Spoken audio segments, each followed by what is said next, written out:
The final collision before Dynasty has ended. Run it. We started off this week real strong, doing something that I've been saying has been a thing since the beginning of the year, as far as we had the Dogs taking on Mystico and Jet Speed, and the Dogs pulled it out. So the Dogs are now the Trios champions. We got gold on the heels. I'm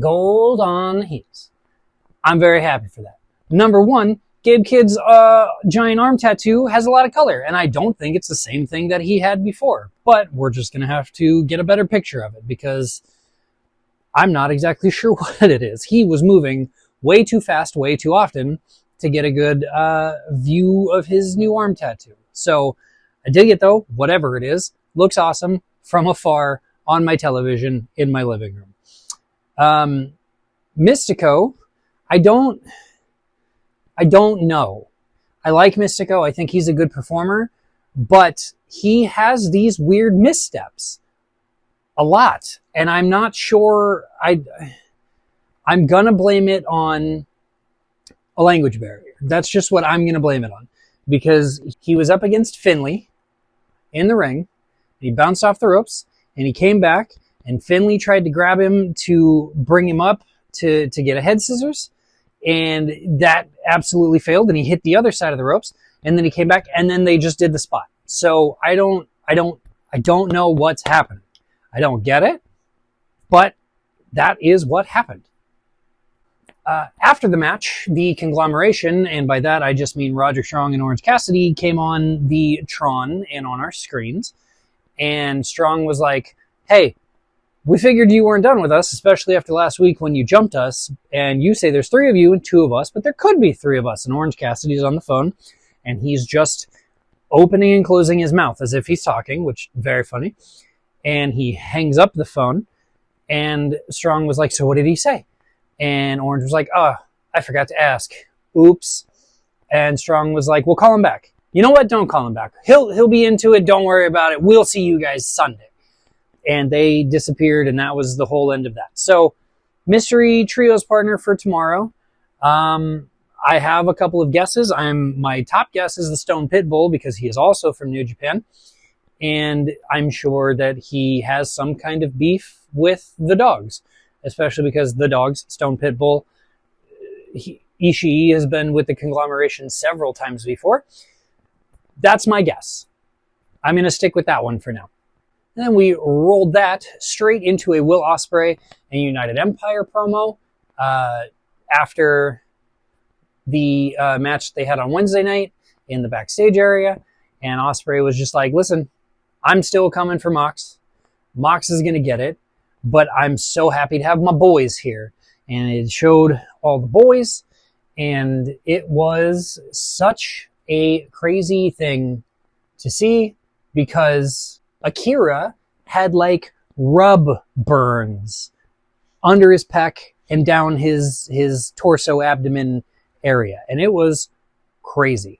Hanare was standing there just looking like a jacked crazy person.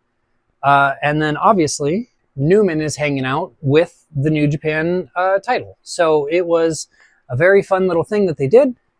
I'm not against any of it, but that was basically the whole thing. It was just Ospreay saying, hey, I'm coming after Mox, 20 minutes alone, let's do this. Then we came to the second match of the night, which was Chris Statlander and Shida versus Gigi Ray and Ava Lawless. And the crowd really loved Ava Lawless. They chanted her name for probably the first 30 seconds of everything that was happening. Very fascinating, very interesting. She might be getting an AEW contract here pretty soon, which would be kind of cool. So that's that. That's what we're doing there. It ended up being still kind of a squash match. It lasted longer than 2 minutes, but Statlander was the only one who got any action in the ring between her and Shida. Shida was in the corner the whole time, waiting for a tag that never came. So, squish. You squish. You squish. Then we got Maya World and Hyan doing a promo. So I'm thinking that they have contracts at the very least with ROH, if not also possibly now with AEW. And they just basically called out Megacross and said, we're going to come and try and take those titles from you. And Megacross responded later, but we'll get there.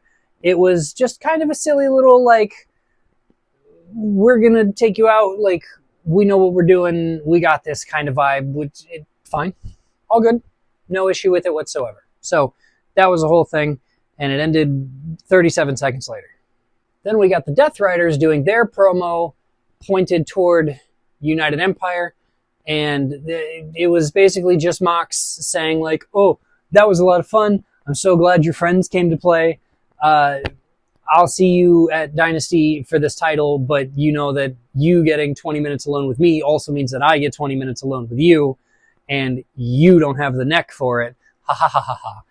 Then we got the match for the number 2 slot for this gauntlet match, the casino gauntlet match that they're doing at Dynasty to crown the new TNT champ. And it was Roosh versus Bowens. And Bowens is still trying to prove that he can hang and has the aggression to join the Ops. He did come out hard and heavy. It was a really good match. Like, overall, there was nothing bad I could say about it. But it was also him against Roosh. And Roosh is, like, all the aggression.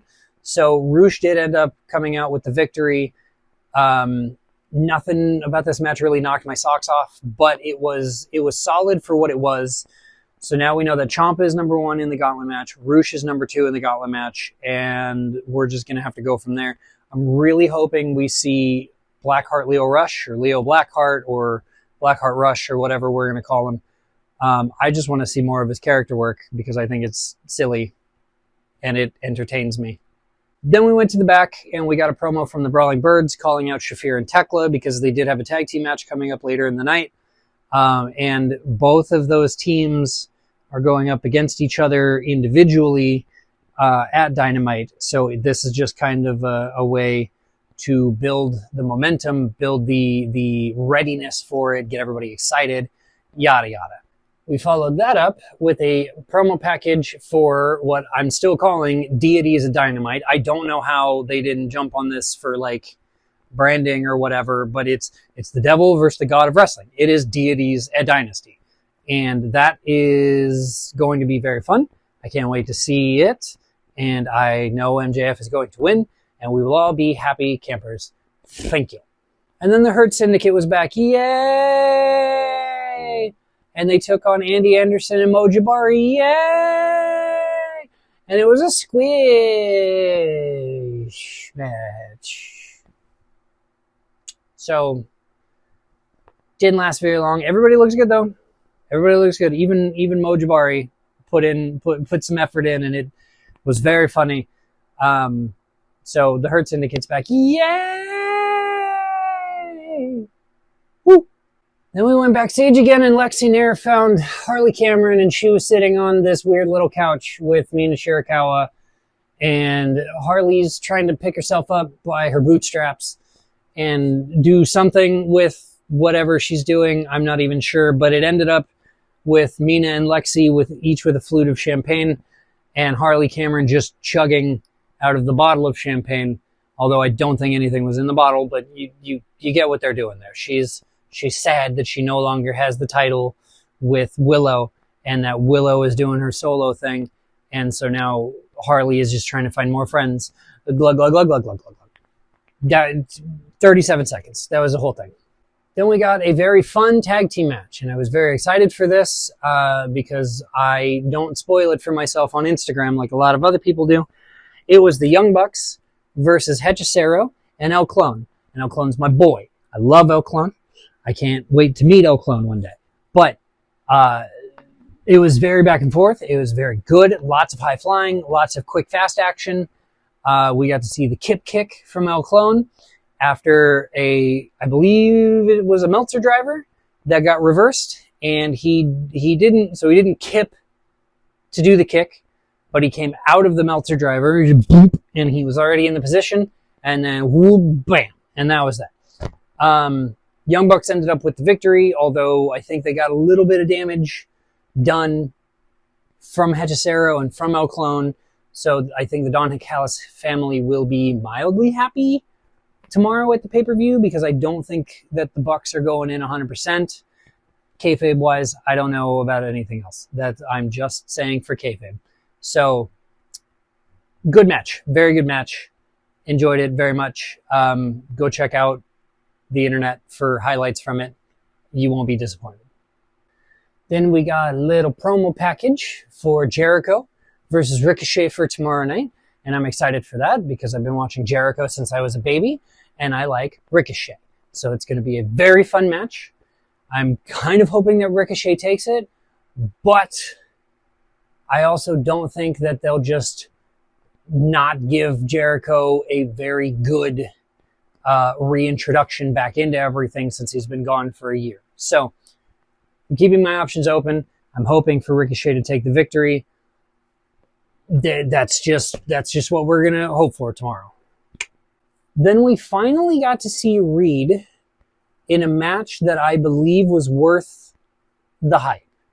We haven't seen a lot of Reed. We've seen him take out people from the Don Callis family. He has had a singles match before and showed a little bit of himself, but he went up against Okada, and Okada is a fantastic performer. And they put the international title on the line for this. Obviously, Okada got the win.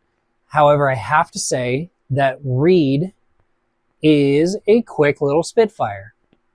So there was lots of reversals, lots of flippy things. There was a point where Okada got put out on the apron. Reed ran across the ring, hit the ropes, came back, and then jumped over the top rope and grabbed Okada and did a cutter off the apron onto the floor. And great balls of fire. That was ridiculous. I think we've seen him do something similar to that before, referring to Reed. But to watch it one-on-one with Okada when Okada has like 6 inches of height difference and Reed being able to just continually like defy gravity that whole match, because he was in the air a lot. I mean, Okada did a standing drop kick while Reed was on the top turnbuckle at one point, and that was great because Okada caught him in the chest. But just the fact that Reed can also match that height and do these things is craziness, and I enjoyed every second of it. So go find clips of that. It was phenomenal. Then Mega Cross came on screen, and they did their little thing saying like, oh, High End and Maya World want to call us out? That's fine, but you're not on our level, so get ready to get your asses kicked. There's the entire promo. There's nothing more, nothing less. That's just what happened, and we moved on from it very quickly. Then we came to the main event of the night, and it was fine.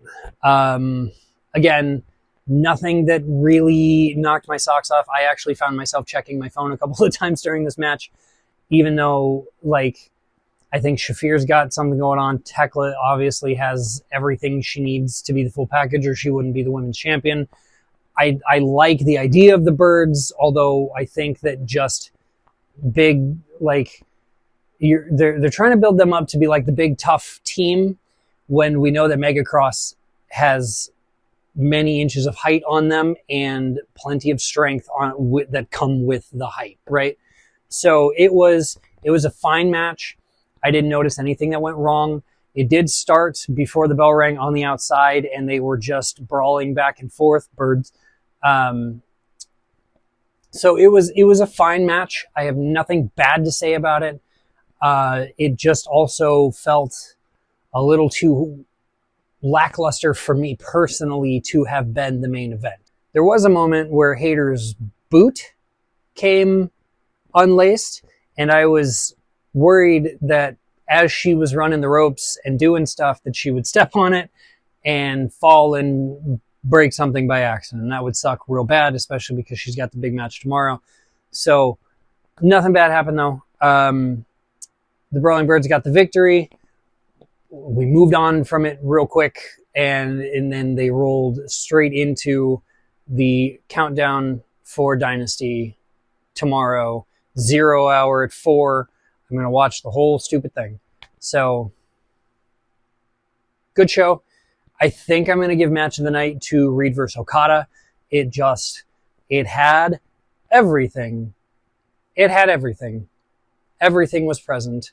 including Okada's like thing. And it just, they did a fantastic job with that. And Myron Reed has like full on green hair at the moment, and it looked really good. Can't wait for tomorrow night's pay-per-view. Join us. Have fun with it. I'll be on Twitter making tweets randomly throughout the night. But until tomorrow, I hope you guys are having a great night.